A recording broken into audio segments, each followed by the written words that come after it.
দেখো, এটা একটা নর্মাল শাড়ি, লিনেন শাড়ি।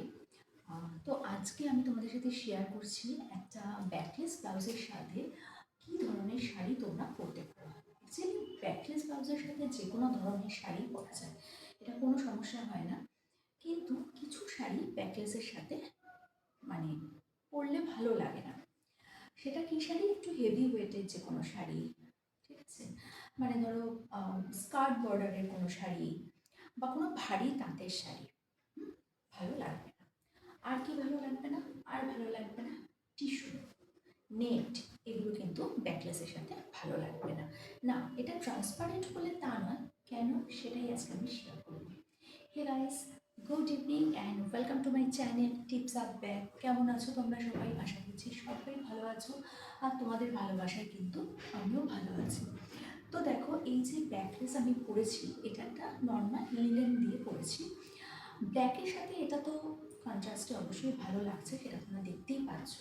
আর আমি যেরকমটা বলে থাকি, ব্যাকলেস পরতে গেলে কোনো রকম জুয়েলারির দরকার পড়ে না। ব্যাকলেস নিজেই একটা স্মার্ট, একটা ডেলিকেট ব্যাপার ব্যাকলেসের মধ্যে কিন্তু আছে।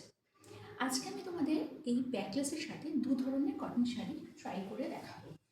এটা কিন্তু লিনেন কটন বেস শাড়ি একটা। তো লিনেন তো যে কোনো কিছুর সাথেই ভালো যায়। আর যেটা বললাম যে শাড়িগুলো আমি বললাম যে ব্যাকলেসের সাথে ভালো যায় না, সেটা কেন সেটাও আজকে আমি তোমাদের সাথে এক্সপ্লেন করি। সেটা হচ্ছে ট্রান্সপারেন্ট বলে যে ভালো জয় হয় না, ভালো যায় না, এরকম কোনো কথা নেই। আসলে ব্যাকলেস যেহেতু একটু খোলামেলা, একটু অনেকটাই খোলামেলা, তো সেক্ষেত্রে কী হয়, একটা ট্রান্সপারেন্ট শাড়ি পরছি যখন আমি, সেটা টিস্যু হোক বা নেট হোক, সেটা কি হয়, কোথাও আমি পিন আপ করতে পারি না, কোথাও আমি ওটাকে গুছতে পারি না, হ্যাঁ, কোথাও আমার সিকিউর করার জায়গা থাকে না। তো সেক্ষেত্রে যদি আমি আঁচলটা এরমভাবেও নিই, তাহলে অনেক সময় খুলে পড়ে যাওয়ার একটা চান্সেস কিন্তু থেকেই যায়। সেই কারণে সেই কারণে টিস্যু বা নেট কিন্তু একেবারেই নয়। আর ব্ল্যাক শাড়িটার থেকে একবার দূর থেকে দেখে নাও, লুকটা আসছে এরকম, এবং আমার ব্যাক লুকটা আসছে কিন্তু এরকম। আর একটা কথা বলে দিই যে ব্যাকলেসে কিন্তু পিঠটা পুরো খোলাই থাকে। আমি সেদিন একজনকে দেখলাম ব্যাকলেস পরেছে বা কিনেছেন কোথার থেকে, পিঠে একটা নেট লাগিয়ে নিয়েছেন, মানে একটা নেটের কাপড় উনি কোনোভাবে বসিয়ে নিয়েছে হাতার এখান থেকে।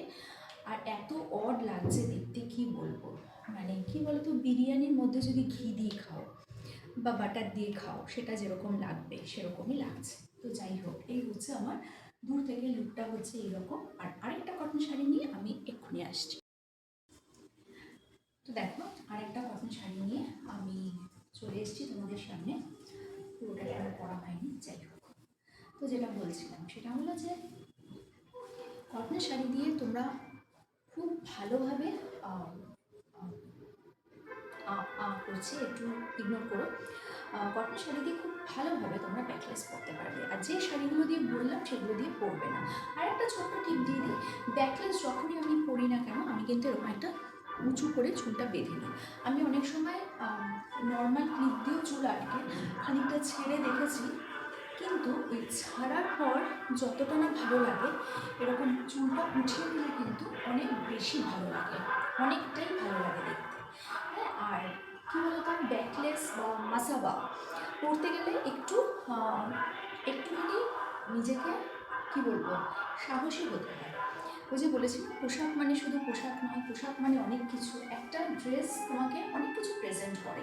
তুমি যখন লোকের সামনে দাঁড়াও, অনেক কিছু বলে তোমার ড্রেস, কথা বলে, অ্যাবসলিউটলি কথা বলে। তোমরা ওপার থেকে বললে আমি শুনতে পেলাম। যে পিকটা বারবার দেখাচ্ছি, তার কারণ হচ্ছে সেটা কি তোমরা বলো, একটুখানি ঢং করতে ভালোবাসি তাই। তো যেটা বললাম, ব্যাকলেস কী দিয়ে পরবে আর কী দিয়ে পরবে না। আর ব্যাকলেস পরলে অলওয়েজ এরকম উঁচু করে খোপা বেঁধে, মানে টপ নট বা একটা প্লাচার দিয়ে চুলটাকে আটকে দেবে, ওকে। আর যখন বোট নেক করবে, শোল্ডার যদি আমার মতো চওড়া হয়, তাহলে কিন্তু অবশ্যই চুলটা খুলে রাখবে, তাহলে দেখতে ভালো লাগে, কারণ শোল্ডার পোর্শনটা অনেকটা কাটা থাকে। তো কেমন লাগলো আমার ভিডিও অবশ্যই বলো। আর নাকে কিন্তু এটা পড়েছে, তোমরা কি লক্ষ্য করেছো? নাকে এটা পড়েছে। তো কেমন লাগছে বলো। আর কোন ড্রেসটাতে ব্যাকলেসের সাথে বেশি ভালো লাগলো সেটা একটু জানিও। কালকে আসবো এটা নতুন ভিডিও নিয়ে, ততক্ষণ সাথে থেকো, পাশে থেকো।